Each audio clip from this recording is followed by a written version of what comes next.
Welcome back everyone. जैसा कि हम सबको पता है कि इसरो भारत के प्रतिष्ठित संस्थाओं में से एक है जो स्पेस रिसर्च और उससे जुड़ी टेक्नोलॉजी पे काम करती है। पर इस बार इसरो ने एक नए टेक्नोलॉजी पे काम किया है। हालांकि ये टेक्नोलॉजी दुनिया के लिए कोई नई बात नहीं है, पर इसरो में बन रहे ये स्मार्ट लिम्स खास इस वजह से है क्योंकि इन आर्टिफिशियल स्मार्ट लिम्स की कीमत मार्केट में अभी मौजूद आर्टिफिशियल लिम्स की तुलना में काफी हद तक कम है।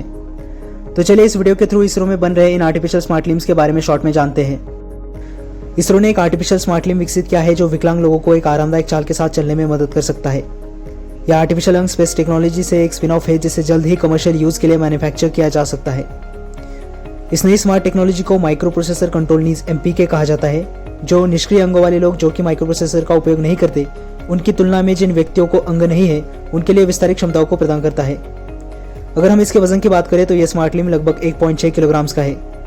इसरो का कहना है कि यह स्मार्ट लिम्ब जो कि अभी डेवलप हो रहा है, अब तक वो मिनिमम सपोर्ट के साथ एक विकलांग व्यक्ति को लगभग 100 मीटर तक चलाने में सक्षम बना चुका है। हालांकि अभी डेवलपमेंट प्रोसेस में है तो ये टाइम के साथ और भी एडवांस होता जाएगा। इन स्मार्ट लिम्स को Vikram Sarabhai space centre ISRO द्वारा national institute for locomotor disabilities के साथ एक समझौता ज्ञापन के तहत और Deendayal Upadhyaya national institute for people with physical disabilities और साथ ही artificial limb manufacturing corporation of India, इन सब के द्वारा मिलकर इन स्मार्ट लिम्स को बनाया जा रहा है। इसरो ने कहा है कि इन आर्टिफिशियल स्मार्ट लिम्स में एक micro processor, hydraulic damper, load और नीज में angle sensors, lithium battery, electrical harness और इंटरफेस एलिमेंट शामिल है। ये सेंसर डेटा के आधार पर चाल की स्थिति का पता लगाते हैं और इसमें इंस्टॉल किया गया कंट्रोल सॉफ्टवेयर सिस्टम की स्टिफनेस को बदलकर इच्छित चाल को प्राप्त करने के लिए जो आवश्यक रियल टाइम डंपिंग होती है उसका अनुमान लगाता है। इसरो ने कहा है कि विकलांग व्यक्तियों के लिए विशिष्ट चलने वाले पैरामीटर PC आधारित सॉफ्टवेयर का उपयोग करके व्यक्ति के कंफर्ट को बेहतर बनाने के लिए सेट किए जा सकते हैं। इंटरफेस चलने के दौरान रियल टाइम में पैरामीटर प्लॉट करता है। इसके डिजाइन की फिजिबिलिटी को एक इंजीनियरिंग मॉडल का उपयोग करके वेरीफाई किया गया था।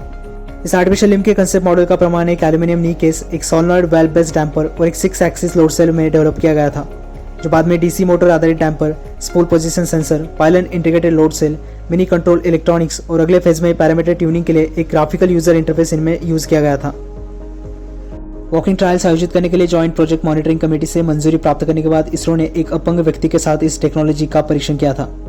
इसरो ने बताया कि जो इनिशियल ट्रायल्स किए गए थे वो पैरेलल बार्स के सपोर्ट के साथ किए गए। इसके बाद व्यक्ति मिनिमम सपोर्ट के साथ कॉरिडोर में लगभग 100 मीटर तक चल पाया था। इसरो ने बताया कि इस नई टेक्नोलॉजी की प्राइस 4 से 5 लाख रुपए तक होने का अनुमान है, जबकि वर्तमान में उपलब्ध आर्टिफिशियल लिम्स की प्राइस 10 से 60 लाख रुपए तक है।